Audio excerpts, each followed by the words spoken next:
Hey, hi and welcome back. So in previous video, we discussed the 7805 power supply IC in detail, and in this video, we are going to discuss the power supply circuit based on that IC, okay? And I already told you that this video is divided in 3 different parts, and in every part, we will discuss the small section of that power supply circuit.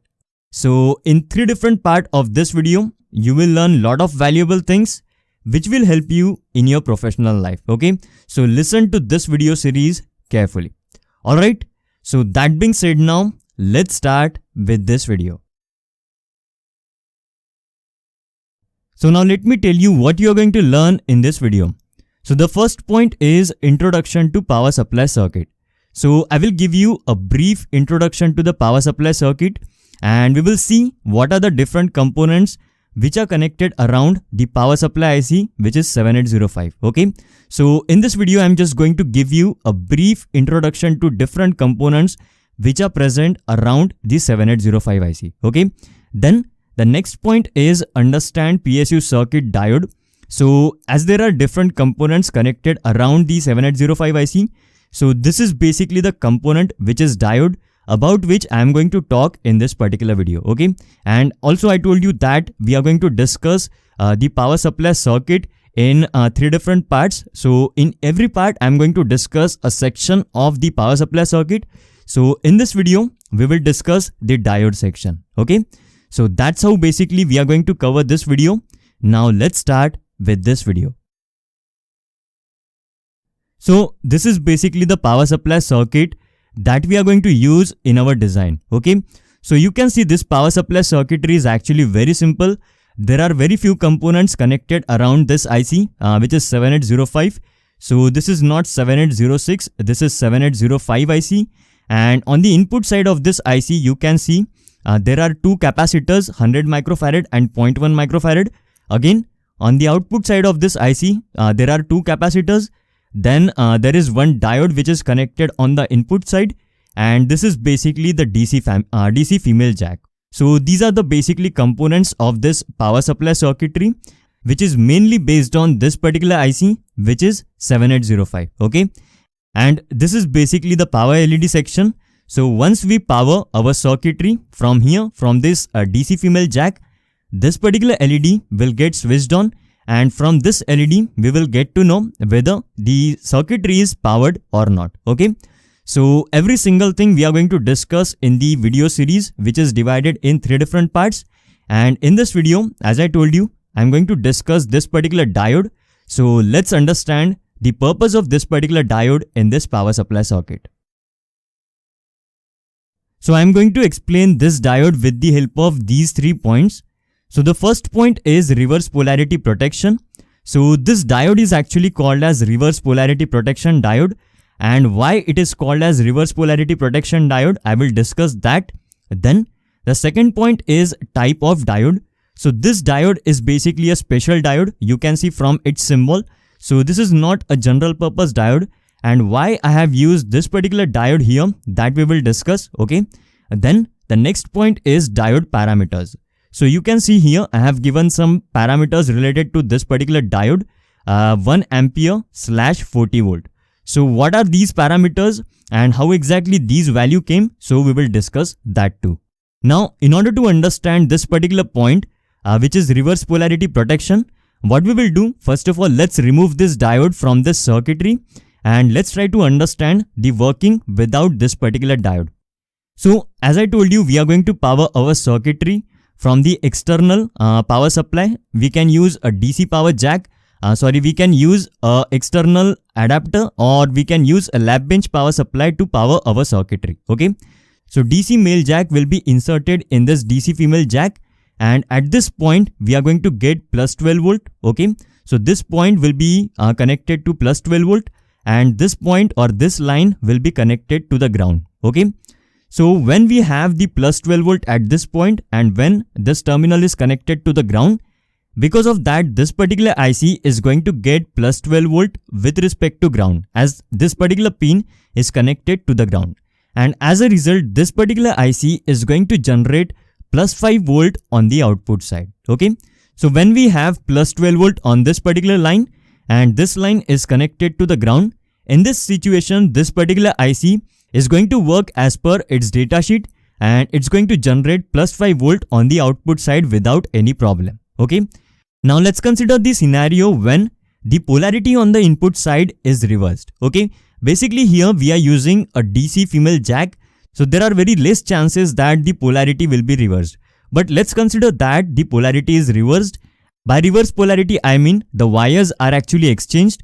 So because of that, we are going to get plus 12 volt at this point, and this terminal will be actually connected to the ground. Okay. And because of this, this particular IC is now getting minus 12 volt because ground is connected to this plus 12 volt, and this pin number 1 is actually connected to the ground. And because of that, this particular IC is getting the reverse voltage, and due to that, this particular IC, it may get heated. And because of that, this particular IC may also get damaged. And it's written in its data sheet that we just have to provide plus 12 volt on this, we can provide plus 12 volt on this particular pin, and we have to use this pin as a ground pin. But here we are actually providing plus 12 volt to this particular pin, and ground is connected to this particular pin. Because of that, this IC may get damaged. Now, in order to avoid this kind of situation, we use this particular diode, and we know that the diode only conducts in only one direction. So when the polarities are reversed, this diode is going to act as an open circuit. And because of that, this particular IC, it will be saved from the reverse polarity. That's the reason this particular diode is actually called as reverse polarity protection diode. Okay.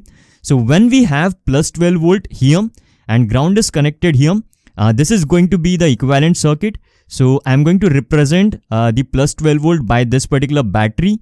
So this is going to be plus, this is going to be minus, and this will be plus 12 volt. And then there will be a diode here like this. And then rest of the things or rest of the part, I'm considering it as a load with resistance of RL. Okay. So here we have provided plus 12 volt, and this diode is going to have some threshold voltage VT. So it's obvious that this threshold voltage is going to be much less than this plus 12 volt. Because of that, this particular diode will go in forward bias region, and the current will actually start flowing in this loop. So when we have the proper polarity, the diode will be forward biased, and the IC is going to get plus 12 volt at this point. It will not be exactly plus 12 volt. Some voltage will drop across this diode. So this IC will get plus 12 volt, and this IC is going to produce the output as expected. But if the polarities are reversed, then in that case, this is actually going to be the equivalent circuit. So like this. So this will be plus 12 volt. Sorry, this will be plus terminal. This will be minus terminal, and we are actually providing the negative voltage. And this is going to be the diode like this. And then there will be a load on the output side. Load basically, I mean rest of the things I am considering it as a load. And here if you see, this diode is actually now reversed bias because the anode terminal is connected to the negative terminal of this battery, and the cathode terminal of this diode is actually connected to the positive terminal. So because of that, this particular diode will be, it will be reverse bias, and this part is actually going to act as an open circuit. So there will be no current in this particular loop, and as a result, this IC, it will not get switched on. So that's how basically just by putting a simple diode in the line, this diode is actually providing the protection to this particular IC also in reverse direction. Now we don't have to, much care about how exactly we have powered the circuitry, because the circuit will work only when the polarities are properly connected. If the polarities are reversed, then the circuit will remain switched off, and also this particular diode is going to protect our circuit from the reverse polarity. Okay. So that was all about the reverse polarity protection, and I hope that now it's clear why exactly this particular diode is called as reverse polarity protection diode. Now the next point is type of diode. So this diode that we have used here, this is not a general diode. This is actually a Schottky diode. Okay, so you can see the symbol of this diode or Schottky diode actually look like this. Now let me tell you why I have used a Schottky diode here, and why I haven't used a general purpose silicon diode here. This is how basically the symbol of general purpose silicon diode look like. And then this is the symbol of Schottky diode. So I will draw the Schottky diode once again here. Yeah, so that's basically the Schottky diode.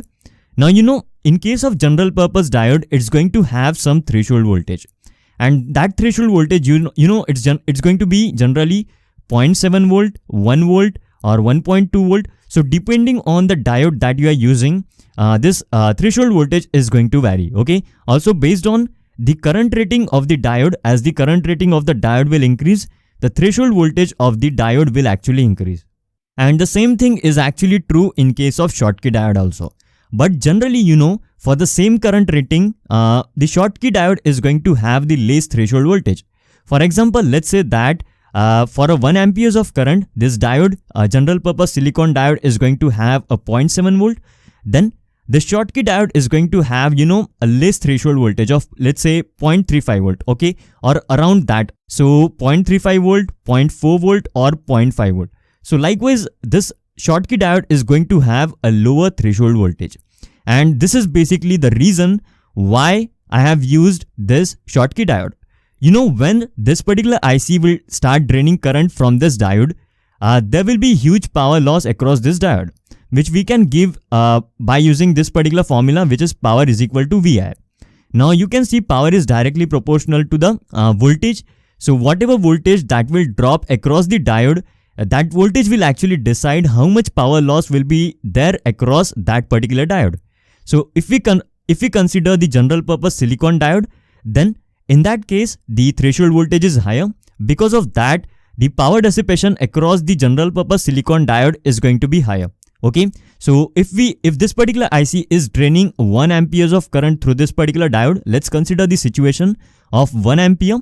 Then power dissipation in this diode, it's going to be, let's consider threshold voltage as 0.7 and current is going to be 1. So that's going to be 0.7 watt. Okay, so that will be the power dissipation across the general purpose silicon diode.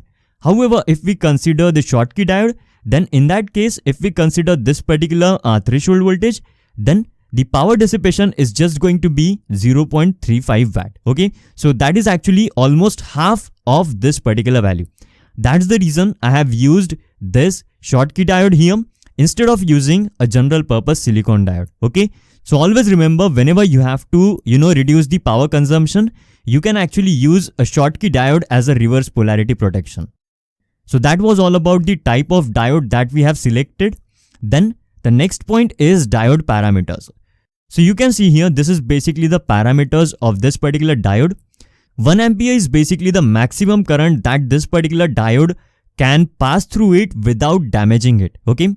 And in our application, we discussed that at 12 volt, the maximum current which this particular IC is going to drain, it's going to be around, I think, 455 milliampere. Okay.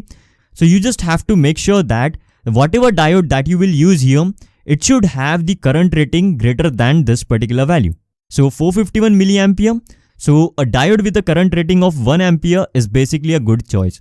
So you can also use a diode with a 1.2 ampere current rating.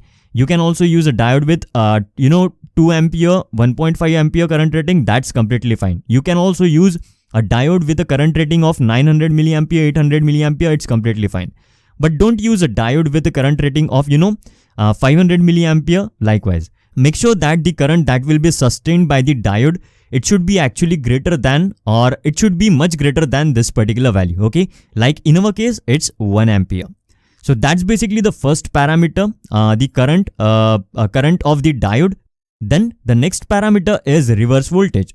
So this is actually represented by VR, which stands for reverse voltage. So every diode that you will use, it's going to have the reverse voltage rating. Okay. So what exactly that means?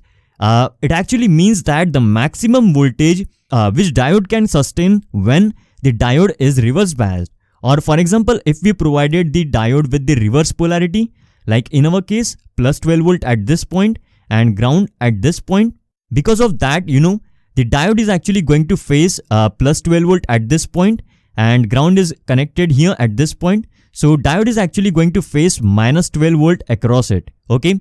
So that's basically the maximum voltage this particular diode is going to face because of minus 12 volt input. So here you have to make sure that the diode that you will use, it should have the reverse voltage rating greater than the supply voltage. Okay, so in our case, the reverse voltage rating is 40 volt, which is much greater than the supply voltage. Okay, so that's how basically this particular value came, 40 volt. Generally, in market you will get the diode with a different current rating and different voltage rating. So you have to check the data sheet of that particular diode, and in the data sheet of that diode, it will be written how much current that particular diode sustains and how much reverse voltage that particular diode sustains. And if it suits your application, then you can select that particular diode. Okay, so it's not like you can select a specific diode, you can select any diode which actually suits your application. Okay, and the diode that we are using, it's actually SS14 diode. SS14 diode, that's basically the name of this diode or part number of this diode, and this is basically a very standard part number. Most of the time, whenever you have to use a diode with 1 ampere current rating, straight away you can use this particular diode, which is SS14. Okay, so I hope that every single thing that we discussed regarding this diode is clear to you. That is reverse polarity protection, type of diode, and the diode parameters. Okay, alright, so that's what I wanted to discuss in this video.